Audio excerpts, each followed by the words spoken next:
ನಾವು ದೇವರಿಗೆ ಹತ್ತಿರವಾಗುತ್ತಿದ್ದಂತೆ ಲೌಕಿಕ ಪ್ರಪಂಚದಿಂದ ಉಂಟಾಗುವ ದುಃಖವು ಪವಾಡ ಸದೃಶವಾಗಿ ಮಾಯವಾಗುತ್ತದೆ. ಇದು ಶ್ರೀ ಅಮ್ಮ ಭಗವಾನರ ಇಂದಿನ ಬೋಧನೆ.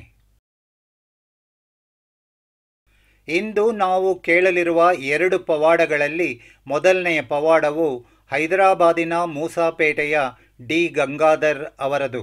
ಅವರು ಹೇಳುತ್ತಾರೆ, 2005ರಲ್ಲಿ ಸಿಮೆಂಟ್ ವ್ಯಾಪಾರವು ನನ್ನ ಜೀವನೋಪಾಯದ ಮೂಲವಾಗಿತ್ತು. ಈ ವ್ಯವಹಾರದಲ್ಲಿ ನಾನು ತೀವ್ರ ಆರ್ಥಿಕ ಬಿಕ್ಕಟ್ಟನ್ನು ಎದುರಿಸಿದೆ ಮತ್ತು ಸುಮಾರು 1 ಕೋಟಿಯಷ್ಟು ಸಾಲವನ್ನು ಹೊಂದಿದ್ದೆ. ಪ್ರತಿಯೊಬ್ಬ ಸಾಲಗಾರರು ತಮ್ಮ ಹಣವನ್ನು ಹಿಂತಿರುಗಿಸಲು ನನ್ನನ್ನು ಒತ್ತಾಯಿಸತೊಡಗಿದ್ದರು ಮತ್ತು ಈ ಒತ್ತಡವು ನನಗೆ ಮತ್ತು ನನ್ನ ಕುಟುಂಬದ ಸದಸ್ಯರ ಖಿನ್ನತೆಗೆ ಕಾರಣವಾಗಿತ್ತು. ಕೆಲವು ಭಕ್ತರು ನಮ್ಮನ್ನು ಶ್ರೀ ಅಮ್ಮ ಭಗವಾನರಿಗೆ ಪರಿಚಯಿಸಿದರು ಮತ್ತು ಕಳಶ ಪೂಜೆಯನ್ನು ಮಾಡಲು ಸಲಹೆ ನೀಡಿದರು.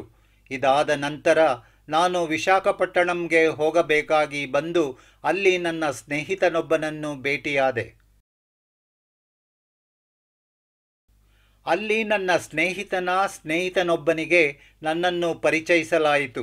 ಅವರು ನನ್ನನ್ನು ವಿದೇಶಕ್ಕೆ ಹೋಗುವಂತೆಯೂ ಆ ಮೂಲಕ ನನ್ನ ಎಲ್ಲ ಸಾಲಗಳನ್ನು ತೀರಿಸಲು ಸಾಕಷ್ಟು ಹಣವನ್ನು ಸಂಪಾದಿಸಬಹುದೆಂದು ಸಲಹೆ ನೀಡಿದರು. ವೆಲ್ಡಿಂಗ್ ಕೆಲಸವನ್ನು ಕಲಿಯಲೂ ಸಹ ಅವರು ನನಗೆ ಸಲಹೆ ನೀಡಿದರು.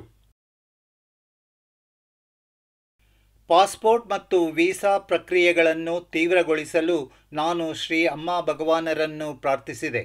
ಅಮ್ಮ ಭಗವಾನರ ಅನುಗ್ರಹದಿಂದ ನನಗೆ ಅಗತ್ಯವಿರುವ ಎಲ್ಲ ಪ್ರಮಾಣ ಪತ್ರಗಳನ್ನು ಪಡೆದುಕೊಂಡೆ ಮತ್ತು ಕುವೈಟ್ಗೆ ಹೋದೆ. 5 ವರ್ಷಗಳಲ್ಲಿ ನನ್ನ ಎಲ್ಲ ಸಾಲಗಳನ್ನು ಮರುಪಾವತಿಸಿದೆ. ಅಷ್ಟೇ ಅಲ್ಲ, ನಾನು ಹೈದರಾಬಾದಿನಲ್ಲಿ ನನ್ನ ಸ್ವಂತ ಮನೆಯನ್ನೂ ಕಟ್ಟಿಸಿದೆ. ಪ್ರಸ್ತುತ ನಾವು ನಮ್ಮ ಸುಂದರ ಮನೆಯಲ್ಲಿ, ಮಧುರ ಮನೆಯಲ್ಲಿ ಸಂತೋಷದಿಂದ ವಾಸಿಸುತ್ತಿದ್ದೇವೆ. ನಮ್ಮ ಜೀವನದಲ್ಲಿನ ಈ ಅಪರಿಮಿತ ಅನುಗ್ರಹಕ್ಕಾಗಿ ಶ್ರೀ ಅಮ್ಮ ಭಗವಾನರಿಗೆ ಅಪಾರವಾದ ಕೃತಜ್ಞತೆಗಳು. 2ನೆಯ ಪವಾಡವು ಹೈದರಾಬಾದಿನ ಸಿ ರಾಮನಾಥ್ ರವರದು. ಅವರು ಹೇಳುತ್ತಾರೆ,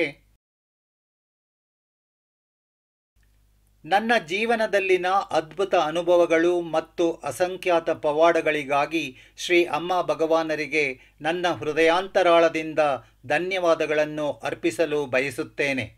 ನಾನು ಯುಕೋ ಬ್ಯಾಂಕಿನ ಶಾಖಾ ವ್ಯವಸ್ಥಾಪಕನಾಗಿ ನಿವೃತ್ತನಾದೆ. ನನ್ನ ಸೇವಾ ಅವಧಿಯಲ್ಲಿ ನನ್ನ ಬಡ್ತಿಗಾಗಿ ನಾನು ಕಾಯುತ್ತಿದ್ದೆ. ಇದಕ್ಕೆ ಮೊದಲೂ ಕೂಡ ನಾನು ಬಡ್ತಿಗಾಗಿ ಅರ್ಜಿ ಸಲ್ಲಿಸಿದ್ದೆ. ಮೊದಲನೇ ಸಾರಿ ನನಗೆ ಮೋಸ ಮಾಡಲಾಯಿತು ಮತ್ತು ಇನ್ನೊಬ್ಬ ವ್ಯಕ್ತಿಗೆ ಬಡ್ತಿಯನ್ನು ನೀಡಲಾಯಿತು. 2ನೆಯ ಬಾರಿ ನಾನು ಸಂದರ್ಶನಕ್ಕೆ ಹಾಜರಾಗಲು ಸಾಧ್ಯವಾಗಲಿಲ್ಲ. 3ನೆಯ ಬಾರಿ ನನ್ನ ಉನ್ನತ ಅಧಿಕಾರಿಗಳ ಮಾರ್ಗದರ್ಶನದ ಪ್ರಕಾರ ನಾನು ಸಂದರ್ಶನಕ್ಕೆ ಅರ್ಜಿ ಸಲ್ಲಿಸಿದ್ದೆ. ಆದರೆ ಸಂದರ್ಶನ ಪ್ರಕ್ರಿಯೆಯಲ್ಲಿ ನಾನು ಚೆನ್ನಾಗಿ ಮಾಡಿರಲಿಲ್ಲ. ಒಂದು ಭಾನುವಾರ ಶ್ರೀ ಪದ್ಮಾವತಿ ಅಮ್ಮನವರ ದಿವ್ಯಮಂಗಳ ದರ್ಶನವನ್ನು ತೆರೆದ ಸಭಾಂಗಣದಲ್ಲಿ ಆಯೋಜಿಸಲಾಗಿತ್ತು.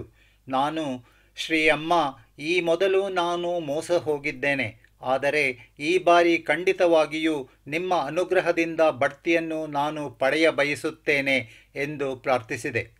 ಸಂದರ್ಶನ ಮಂಡಳಿಯಲ್ಲಿ 3 ಸದಸ್ಯರು ಇದ್ದರು. ಅವರ ಪ್ರಶ್ನೆಗಳಿಗೆ ಉತ್ತರಿಸುವಾಗ ನಾನು ಸ್ವಲ್ಪ ನಡುಗಲು ಪ್ರಾರಂಭಿಸಿದೆ. ಆದರೆ ಅವರು ಇಲ್ಲ, ಇದು ಸರಿಯಾಗಿದೆ ಎಂದು ಹೇಳಿದರು. ಈ ರೀತಿಯಾಗಿ ನಾನು ಪ್ರತಿ ಪ್ರಶ್ನೆಗೆ ಸ್ವಯಂಪ್ರೇರಿತವಾಗಿ ಉತ್ತರಿಸಿದೆ. ಅಂತಿಮವಾಗಿ ಎಲ್ಲರೂ ನನ್ನನ್ನು ಅಭಿನಂದಿಸಲು ಎದ್ದು ನಿಂತರು. ನನ್ನನ್ನು ಆಯ್ಕೆ ಮಾಡಲಾಗಿದೆ ಎಂದು ನನಗೆ ಅರ್ಥವಾಯಿತು.